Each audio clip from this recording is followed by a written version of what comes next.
Chennai Egmore museum அருங்காட்சியகம் கலை அரங்கில் பிரமத சகோதர சகோதரிகளுக்கான இஸ்லாம் ஓர் இனிய மார்க்கம் நேரடி கேள்வி பதில் நிகழ்ச்சி மாவட்ட தலைவர் காஜா மொய்தீன் தலைமையில் நடைபெற்றது. இந்நிகழ்ச்சியில் மாநில செயலாளர் அல் அமீன் முன்னுரையாற்றினார். மாநில தலைவர் அப்துல் கரீம் அவர்கள் இஸ்லாம் குறித்த பிரமத சகோதர சகோதரிகள் கேட்ட கேள்விகளுக்கு பதிலளித்தார். இந்த நிகழ்ச்சியில் பிரமத சகோதர சகோதரிகள் மற்றும் ஏராளமானவர்கள் கலந்து கொண்டனர். மாவட்ட நிர்வாகிகள், கிளை நிர்வாகிகள் மற்றும் பேச்சாளர்கள், உறுப்பினர்கள் என பலர் கலந்து கொண்டனர். அழைக்காம நாங்கள் யாரும் கோவிலும் வருமையானால் அது எல்லா இடங்களையும் சரியா இருக்காது. சில ஊர்கள் அது தவறாக புரிந்து கொள்வதற்குரிய வாய்ப்பு. அதனாலதான் நாங்கள் அதை தவிர்க்கிறோமே ஒழிய மற்றபடி உங்கள் கோவிலுக்குள் வரக்கூடாது என்பதுதான் எங்களுடைய நம்பிக்கை என்பது. நாங்கள் வணங்குவது இறைவன் ஒருவனைத்தான். எந்த ஆலயங்களுக்கு சென்றாலும் அதுக்குள்ள அவர்களால் கடவுளுக்கு மதிக்கப்படுபவரை நாங்கள் வணங்க மாட்டோம். அல்லாஹ் ஒருவனை மட்டுமே நாங்கள் வணங்குவோம். அல்லாஹ்வை தவிர யாரையும் நாங்கள் வணங்க மாட்டோம். எங்கள் பெற்றோரின் கால்களில் கூட நாங்கள் இருக்க மாட்டோம். அப்படியான சடங்கு சம்பிரதாயத்தை நாங்கள் ஒருபோதும் ஈடுபட மாட்டோம். வணக்கம் என்பது இறைவன் ஒருவனுக்கு மட்டுமே. இது நாங்கள் மிக தெளிவாக உறுதியாகிறோம்.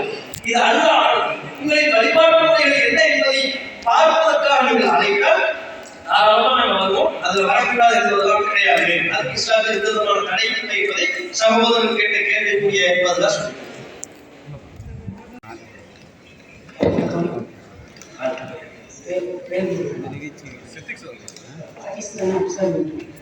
பாகிஸ்தான்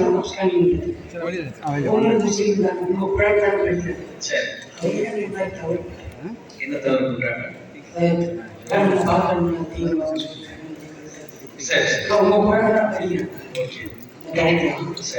அப்புறம் இங்க உள்ள பிள்ளைகள்லாம் தாய்மார்கள் சகோதரர்கள் எல்லாம் 40 வருஷமா நல்லா அவங்க பிள்ளைகள் மேலே தேவையில்லாம எண்ணெய் கேஸ் போட்டு அவங்க நல்ல பிள்ளைங்க நம்ம பார்த்த வளர்ந்த பிள்ளைங்க அவங்களோட தவறாக சித்தரிக்கிறாங்க. சரி சரி ஐயா ஐயா வேல்பூரன் அவங்க என்ன கேட்கலாம்னா, பாகிஸ்தான் நாட்டில் உள்ளவங்களும் முஸ்லிம்கள் தானே, அவங்களும் நீங்க படிக்கக்கூடிய குரானை தானே படிக்கிறார்கள். பிறகே அவர்கள் தவறு செய்கிறார்கள்.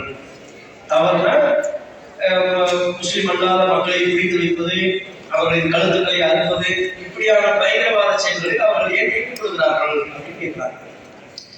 இந்த கேள்வி பொறுத்தவரையில் நாம் எப்படி புரிந்து கொள்ளணும்னா, பொதுவா பயங்கரவாதம் என்பது நாம் ஆரம்பத்திலேயே குறிப்பிட்டிருக்கிறோம், இஸ்லாம் அதை ஏற்கவில்லை, அங்கீகரிக்கவில்லை. மனிதர்களை நேசிக்க சொல்கிறது, மனிதர்கள் உயிர் வாழ வைப்பதற்குரிய காரியங்களில் ஈடுபட சொல்கிறது. ஒரு மனிதரை உயிர் வாழ வைத்தால் உலகத்தில் உள்ள எல்லா மனிதர்களையும் உயிர் வாழ வைத்தது போலாவா? இஸ்லாம் அதை ஆர்வப்படுகிறது. இஸ்லாம் பயங்கரவாதத்துக்கு எதிராக பார்க்கிறது. பயங்கரவாதத்தை தூய்மை ஆதரிக்கிறது. ஒருவர் முஸ்லீம் என்று தன்னை சொல்லிக் கொள்கிறார். ஆனால் இஸ்லாமின் அடிப்படைக்கு மாற்றமாக அவர் நடப்பாரையானால், மனித உயிருக்கு கேடு தரக்கூடிய காரியங்களில் ஈடுபடுவாரையானால், அவர் பாகிஸ்தானில் இருந்தால் மட்டுமல்ல, இந்தியாவில் இருந்தாலும், பாகிஸ்தானில் இருந்தாலும், அமெரிக்காவில் இருந்தாலும், உலகில் எந்த மூலையில் இருந்தாலும் அவர் முஸ்லீமே அல்ல. குரானை படித்தால் மட்டுமே அவர் முஸ்லீமாக ஆகிவிட மாட்டார். தன்னை முஸ்லீம் என்று சொல்வதால் மட்டுமே இறைவனின் பார்வையில் முஸ்லீமாக ஆகிவிட மாட்டார். முஸ்லீம்னா முஸ்லீமுக்குரிய பிராக்டிஸ் அவர் இருக்கணும். குரான் என்ன சொல்வதோ அதை அவர் கடைபிடிப்பவராக இருக்க வேண்டும். கடவுள் என்னென்ன காரியங்களை செய்யுமாறு உத்தரவிடுகிறாரோ அதனை அவர் நிறைவேற்ற வேண்டும். அப்ப மனித சமூகத்திற்கு கேடு தரக்கூடாது, கேடு தரும் காரியங்களில் ஈடுபடக்கூடாது என்று இஸ்லாம் சொல்லும் பொழுது, அதற்கு மாற்றமாக ஒருவர் முஸ்லீம் என்று தன்னை சொல்லிக் கொண்டு மனித உயிருக்கு கேடு தரும் காரியங்கள் ஈடுபட்டால் அவர் தன்னை முஸ்லீம் என்று சொன்னாலும் இறைவனின் பார்வை முஸ்லீம் அல்ல.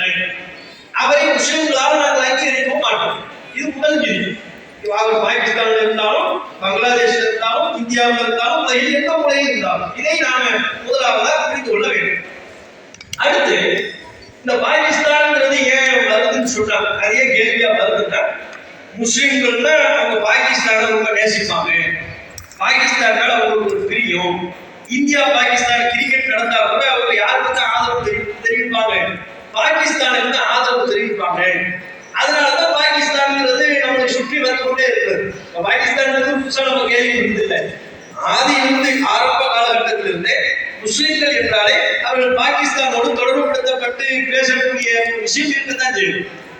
அது நம்ம நீங்க என்ன பார்க்கணும்னாங்க, இப்ப இந்த நாட்டு சம்பந்தப்பட்ட விஷயம்னு வரும் பொழுது முஸ்லிம்கள் எல்லோரும் இந்த நாட்டுக்கு விசுவாசமானவர்களாகத்தான் ஒவ்வொரு காலகட்டத்திலேயே இருந்தோம். வரலாறு அதைத்தான் சொல்றது.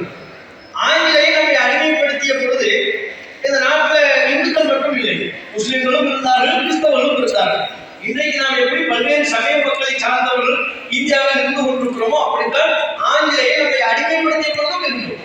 இன்றைக்கு நாம் எப்படி ஒற்றுமை உணர்வோடு பாச உணர்வோடு இருக்கிறோமோ இதை விட வலிமையான அளவில் ஒற்றுமை உணர்வு நம்மிடத்தில் தேர்ந்து இருந்தது.